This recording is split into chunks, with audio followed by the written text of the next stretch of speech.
Avez-vous déjà pensé que vous vivez peut-être à l'intérieur d'une simulation en ce moment précis? Que chaque choix que vous faites a déjà été prédit par un algorithme? Que l'avenir sombre montré dans les séries et films de science-fiction n'est pas si éloigné de notre réalité actuelle? Quand Neo choisit la pilule rouge dans Matrix, quand un homme découvre que toute sa vie était une émission de télévision dans Black Mirror, quand les personnages de Dark réalisent que le temps est un cycle infini et inéluctable, ces histoires ne font pas que nous divertir. Elles nous alertent. Elles crient des vérités inconfortables que nous préférons ignorer pendant que nous faisons glisser notre doigt sur l'écran du téléphone pour la millième fois aujourd'hui. La science-fiction a toujours été le miroir le plus honnête de l'humanité. Pas le miroir qui embellit, mais celui qui montre nos rides, nos défauts, nos peurs les plus profondes. Et le plus troublant? Ce miroir devient de plus en plus précis. Les dystopies que nous regardons confortablement depuis nos canapés se matérialisent autour de nous pendant que vous regardez cette vidéo. Intelligence artificielle prenant des décisions sur nos vies. Réseaux sociaux manipulant nos émotions comme des expériences de laboratoire. Surveillance constante déguisée en commodité. Réalité virtuelle plus attrayante que la vie réelle. Tout cela existe déjà. Ce n'est plus de la fiction. C'est notre présent. Aujourd'hui, nous allons plonger profondément dans cet univers et découvrir ce que ces chefs-d'œuvre de science-fiction ont vraiment à nous dire sur le monde dans lequel nous vivons. Préparez-vous car certaines de ces connexions vont vous mettre mal à l'aise. Très mal à l'aise. Avant de commencer, dites-moi dans les commentaires, de quelle ville regardez-vous cette vidéo? Je veux savoir jusqu'où ce message arrive. Et si vous restez jusqu'à la fin, vous découvrirez quelque chose sur votre propre réalité que vous n'avez peut-être jamais remarqué auparavant. Sarah s'est réveillée comme tous les autres jours. Le réveil a sonné exactement à 6 heures du matin, comme toujours. Elle a pris son téléphone avant même d'ouvrir complètement les yeux, un geste aussi automatique que respirer. 17 notifications. 3 emails de travail. Un message de son petit ami. 5 mises à jour d'application. Tout parfaitement normal. Pendant qu'elle se brossait les dents, son fil d'actualité s'était déjà chargé. L'algorithme savait exactement ce qu'elle voulait voir. Des recettes saines parce qu'elle avait recherché des régimes la semaine précédente. Des nouvelles sur l'entreprise où elle travaillait. Des vidéos de chats parce que, eh bien, tout le monde aime les chats. Et des publicités. Beaucoup de publicités. Les chaussures qu'elle avait regardées hier la suivaient sur Internet comme des fantômes insistants. Sur le chemin du travail, Sarah a utilisé l'application de transport habituelle. La même qui connaissait sa maison, son bureau, les endroits qu'elle fréquentait le week-end. La même qui savait qu'elle commandait habituellement des courses le lundi à 7h15 du matin. La voiture est arrivée 3 minutes avant l'heure prévue. Pendant le trajet, elle a vérifié ses réseaux sociaux. A aimé quelques photos. A commenté un post. A partagé un mème. Chaque action était enregistrée, cataloguée, analysée. Elle n'y pensait pas. Personne n'y pense. Au bureau, Sarah est passée par le tourniquet avec reconnaissance faciale. Rapide, efficace, sécurisé. Les caméras l'ont suivie dans le couloir, dans les ascenseurs, jusqu'à son bureau. Elle a allumé l'ordinateur et s'est connectée à 17 systèmes différents. Chaque mot de passe, chaque clic, chaque seconde de travail surveillée par un logiciel de productivité que son patron adorait. Pendant le déjeuner, elle a commandé de la nourriture via l'application. Le même plat que d'habitude du même magasin que d'habitude. Le système avait déjà appris ses préférences. Il savait qu'elle évitait l'oignon, préférait peu de sel, commandait toujours du soda zéro. Il connaissait ses habitudes mieux que sa propre mère. L'après-midi, une notification l'a fait sourire. Sa série préférée avait lancé une nouvelle saison. Elle s'est mentalement promis de la regarder le soir. Ce que Sarah ne savait pas, c'est que la plateforme de streaming avait déjà prédit qu'elle la regarderait. L'algorithme avait analysé des millions de données, son historique de visionnage, les pauses qu'elle faisait, les épisodes qu'elle revisionnait, jusqu'à l'heure exacte à laquelle elle avait l'habitude de dormir. La prochaine série qu'elle choisirait de regarder était déjà décidée. Quand elle est rentrée chez elle, Sarah a interagi avec son assistante virtuelle. Elle lui a demandé d'allumer les lumières, de mettre de la musique, de vérifier la météo pour demain. La voix féminine et amicale a répondu rapidement. Ce que Sarah ne réalisait pas, c'est que chaque mot prononcé dans sa maison était capturé, analysé, stocké sur des serveurs distants. Le soir, pendant qu'elle regardait sa série, son téléphone a vibré. Une notification d'une application de rencontre. Quelqu'un avait matché avec elle. Le profil semblait parfait. Intérêts similaires, goûts musicaux semblables, ils habitaient même dans le même quartier. Quelle coïncidence incroyable, pensa Sarah. Ce n'était pas une coïncidence. C'était un calcul. Avant de dormir, elle a réglé l'alarme pour le lendemain. 6 heures du matin. Comme toujours. Elle a mis le téléphone à charger sur la table de nuit et a fermé les yeux. Dans l'obscurité de la chambre, la petite lumière verte de la caméra de l'ordinateur portable est restée allumée. Sarah ne l'a même plus remarqué. Elle s'y était habituée. Quelque part au loin, des serveurs traitaient les données de la journée de Sarah. Chaque mouvement, chaque choix, chaque préférence était incorporé dans son profil numérique. Un profil plus complet et précis qu'elle ne pourrait jamais faire elle-même. Un profil qui prédisait son prochain pas avant qu'elle ne sache qu'elle le ferait. Sarah était libre. Du moins, c'est ce qu'elle croyait. Mais la liberté est un mot complexe quand vos choix sont façonnés par des algorithmes invisibles. Matrix nous a montré un monde où les humains vivaient dans une simulation complète, inconscients de la vraie réalité. Mais si la simulation n'était pas si évidente? Si elle était subtile, infiltrée dans chaque aspect de la vie quotidienne? Dans le film, les machines ont créé une réalité virtuelle parfaite pour garder les humains contrôlés. Dans notre réalité, personne n'a eu besoin de créer une simulation complète. Nous avons créé nos propres prisons numériques volontairement. Nous avons téléchargé les applications. Nous avons accepté les conditions d'utilisation sans les lire. Nous avons connecté nos maisons, nos voitures, toute notre vie à Internet. Morpheu a offert à Neo un choix, la pilule bleue de l'illusion confortable ou la pilule rouge de la vérité troublante. Tous les jours, nous faisons des choix similaires. Nous pouvons nous demander comment nos données sont utilisées ou simplement cliquer sur « Accepter ». Nous pouvons rechercher la surveillance numérique ou continuer à publier chaque moment de nos vies en ligne. Nous pouvons essayer de récupérer notre vie privée ou embrasser la commodité totale. La différence, c'est que dans le film le choix était clair. Dans la vraie vie, il est nébuleux. Les pilules sont invisibles. Et la plupart d'entre nous ont déjà avalé la bleue sans s'en rendre compte. Sarah s'est à nouveau réveillée le lendemain. Le réveil a sonné à 6 heures du matin. Elle a pris son téléphone avant d'ouvrir les yeux. 17 notifications. Et ainsi le cycle a recommencé. Mais maintenant une question restait dans l'air, résonnant silencieusement, quand Sarah avait-elle pris sa dernière décision vraiment libre? Hier? La semaine dernière? Il y a des années? Et vous, quand était la dernière fois que vous avez pris une décision qui n'a pas été influencée, suggérée ou manipulée par les systèmes qui promettent de faciliter votre vie? Marcus était un gars ordinaire vivant une vie ordinaire dans une ville ordinaire. Travail de 9 à 6.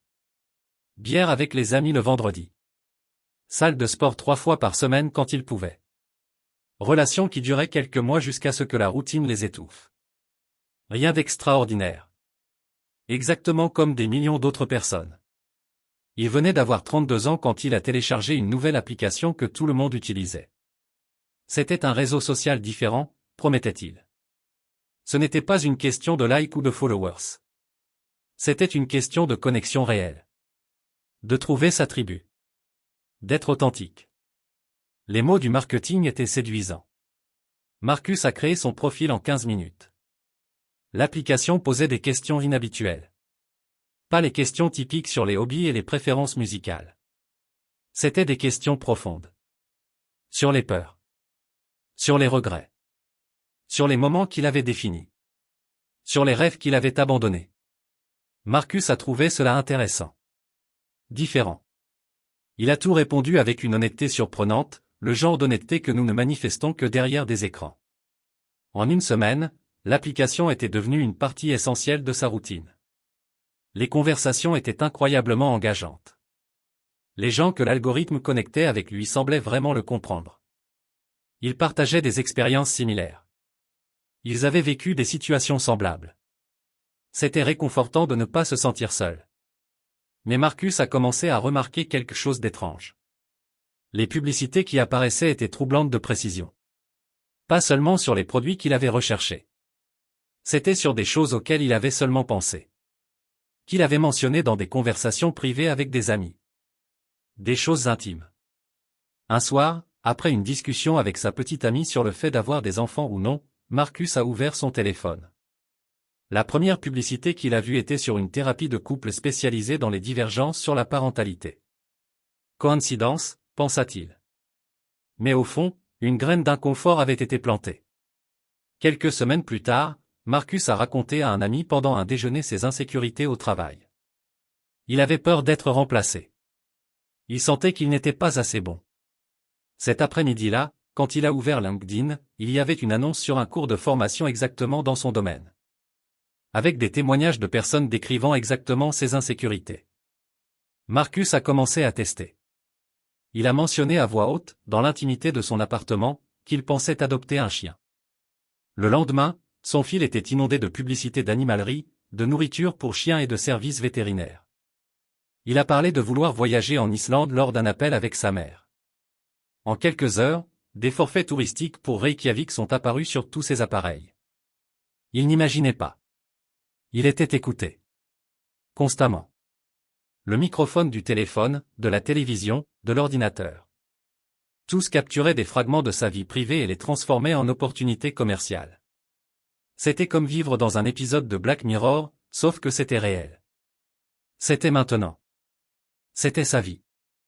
La série Black Mirror est maîtresse dans l'art de prendre notre technologie actuelle et de l'extrapoler de quelques pas en avant pour montrer des futurs dystopiques plausibles. Dans l'épisode « Chute libre », nous voyons une société obsédée par les évaluations sociales. Chaque interaction est notée. Votre score détermine où vous pouvez vivre, travailler, exister. Cela semble absurde jusqu'à ce que nous nous souvenions que la Chine a mis en place un système de crédit social similaire. Jusqu'à ce que nous nous souvenions que les applications de transport évaluent déjà les passagers. Que les entretiens d'embauche vérifient les réseaux sociaux. Que notre réputation en ligne a des conséquences réelles. Marcus a réalisé qu'il vivait déjà dans une version primitive de ce monde. Chaque avis qu'il écrivait. Chaque évaluation qu'il recevait. Chaque commentaire sur les réseaux sociaux construisant son profil numérique que d'autres jugeraient sans jamais le connaître. Dans l'épisode « Retour sur image », les gens ont des implants qui enregistrent tout ce qu'ils voient et entendent. Ils peuvent revoir n'importe quel moment de leur vie. Cela semble pratique jusqu'à ce que cela détruise les relations par l'obsession et la méfiance. Marcus a regardé son téléphone. Les photos automatiques que Google créait. Les vidéos que Facebook compilait. Les milliers de moments déjà numérisés de son existence. La différence n'était que technique, pas conceptuelle. Mais l'épisode qui l'a le plus hanté était « Archangel ». Une mère implante une puce dans sa fille pour la surveiller constamment. Voir à travers ses yeux. Filtrer le contenu troublant. Toujours savoir où elle est. L'amour maternel transformé en surveillance oppressive qui finit par détruire la relation entre mère et fille. Marcus a pensé aux applications de suivi familial que des amis utilisaient. Aux enceintes intelligentes dans les chambres d'enfants. Aux babyphones connectés à Internet auxquels n'importe quel hacker moyen pouvait accéder. À la normalisation de la surveillance constante déguisée en sécurité et praticité. Black Mirror ne montre pas des futurs impossibles. Il montre des miroirs noirs reflétant notre présent amplifié. Et plus Marcus regardait, plus il reconnaissait son propre reflet déformé.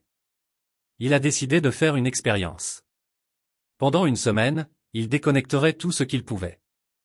Pas de smartphone. Pas d'assistant virtuel. Pas de réseaux sociaux. Juste pour voir ce qui se passerait. Comment il se sentirait. Les premiers jours ont été angoissants. Ses mains cherchaient automatiquement la poche où le téléphone se trouvait habituellement. Il s'est senti perdu sans GPS. Frustré sans réponse instantanée à chaque question qui se posait. Isolé des groupes de conversation avec amis et famille. Mais quelque chose a changé le troisième jour. Marcus a commencé à remarquer des choses. Le monde autour avait à nouveau de la texture. Les gens dans la rue avaient des visages, ils n'étaient pas seulement des obstacles sur le chemin. Les conversations avaient de la profondeur parce qu'elles n'étaient pas interrompues par des notifications constantes. L'ennui, ce sentiment devenu intolérable à l'ère numérique, s'est révélé être une source de créativité. Le cinquième jour, Marcus a réalisé quelque chose de troublant. Ce n'était pas seulement les publicités ciblées ou la surveillance qui le dérangeaient. C'était quelque chose de plus profond. C'était comment la technologie avait reformaté son cerveau. Elle avait réduit sa capacité d'attention. Elle avait créé un besoin compulsif de stimulation constante. Elle avait transformé les moments de silence en source d'anxiété au lieu d'opportunités de réflexion. La semaine s'est terminée. Marcus a reconnecté ses appareils. Mais quelque chose avait changé. Maintenant il voyait les chaînes. Il voyait comment chaque notification était conçue pour libérer de la dopamine. Comment chaque défilement infini était conçu pour créer une dépendance. Comment chaque fonctionnalité, utile, venait avec un prix invisible payé en attention, vie privée et autonomie. Black Mirror nous force à affronter une vérité inconfortable, la technologie n'est pas neutre. Chaque outil que nous créons nous recrée. Et peut-être sommes-nous déjà allés trop loin pour revenir en arrière. Peut-être que la question n'est plus de savoir si nous allons vivre dans des dystopies technologiques, mais plutôt quelle version nous choisirons. Et alors Marcus s'est posé une question à laquelle il ne pouvait pas répondre. S'il avait su il y a 10 ans quelle serait sa relation avec la technologie aujourd'hui, aurait-il choisi différemment?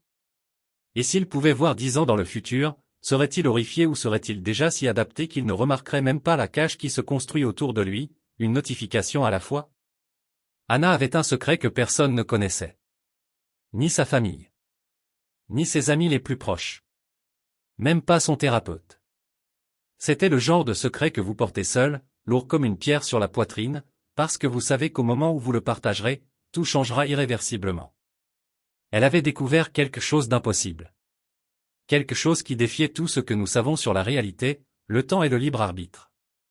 Et tout avait commencé avec un algorithme.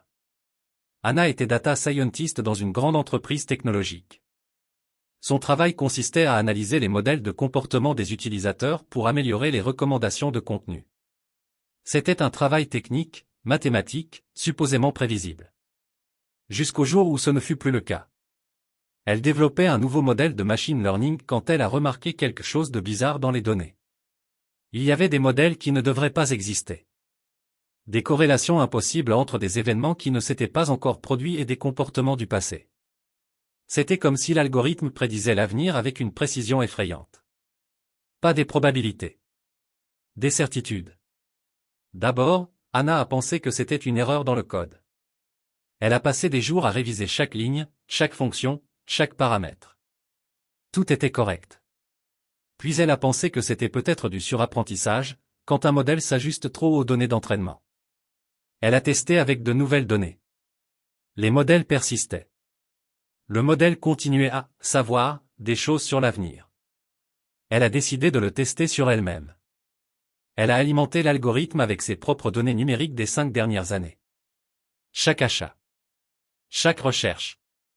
Chaque clic. Chaque message. Chaque mouvement tracé par GPS. Le modèle a tout traité et généré une prédiction pour la semaine suivante de sa vie. Anna a lu les prédictions avec scepticisme scientifique. Il disait qu'elle discuterait avec son frère mercredi sur les héritages familiaux. Qu'elle achèterait un livre spécifique sur la mécanique quantique jeudi. Qu'elle recevrait une offre d'emploi vendredi qui la ferait remettre en question toute sa carrière. Qu'elle boirait un vin spécifique samedi soir en regardant un film dont elle ne savait même pas qu'il existait. Tout s'est produit. Exactement comme prédit. Chaque détail. Chaque moment. Comme si sa vie était un scénario déjà écrit et qu'elle n'était qu'une actrice suivant les répliques. Anna était terrifiée. Elle a testé à nouveau. Et encore. Cela fonctionnait toujours. L'algorithme ne prédisait pas des probabilités. Il décrivait un avenir déterminé. Et l'implication était dévastatrice. Si l'avenir pouvait être prédit avec une précision absolue basée sur le passé, alors le libre arbitre était une illusion. Chaque choix qu'elle pensait faire librement était déjà prédéterminé par tout l'historique antérieur de ses actions. Elle s'est souvenue de Dark. La série allemande qui a exploré le déterminisme temporel de manière plus profonde et plus troublante que toute autre œuvre de fiction. Dans Dark, le temps est une boucle fermée. Chaque action que les personnages entreprennent pour éviter les tragédies est exactement l'action qui cause ces tragédies. Essayer de changer l'avenir est précisément ce qui le crée. C'est paradoxal, désespérant, et peut-être vrai. Les personnages de Dark découvrent finalement qu'ils vivent dans un cycle infini. Que chaque génération répète les mêmes erreurs. Que le libre arbitre qu'ils croyaient avoir n'était que l'ignorance de la structure déterministe de la réalité. Anna se trouvait dans la même position. Son algorithme avait révélé que la vie humaine n'était peut-être pas différente. Mais il y avait quelque chose de pire. Dans Dark, le cycle continue parce que les gens ont une connaissance incomplète. Ils ne voient pas tout le modèle. Anna voyait. Elle avait développé l'algorithme qui pouvait cartographier tout le modèle. Et maintenant elle avait un choix impossible. Si elle partageait sa découverte, tout changerait. Religion, philosophie, droit, éthique, tous les systèmes humains sont construits sur la prémisse du libre arbitre. Si les gens savaient que chaque choix est déjà déterminé, quel impact cela aurait-il sur la société? Les gens seraient-ils toujours responsables de leurs actions si ces actions étaient inévitables? Y aurait-il une motivation pour le changement ou l'amélioration personnelle si tout était déjà écrit? Mais si elle ne partageait pas, elle condamnerait l'humanité à continuer de vivre dans l'ignorance. Et peut-être cette ignorance était-elle nécessaire? Peut-être que le libre arbitre est comme l'amour ou la beauté, quelque chose qui existe parce que nous y croyons, pas malgré le fait que nous n'y croyons pas. Anna a décidé de faire un autre test.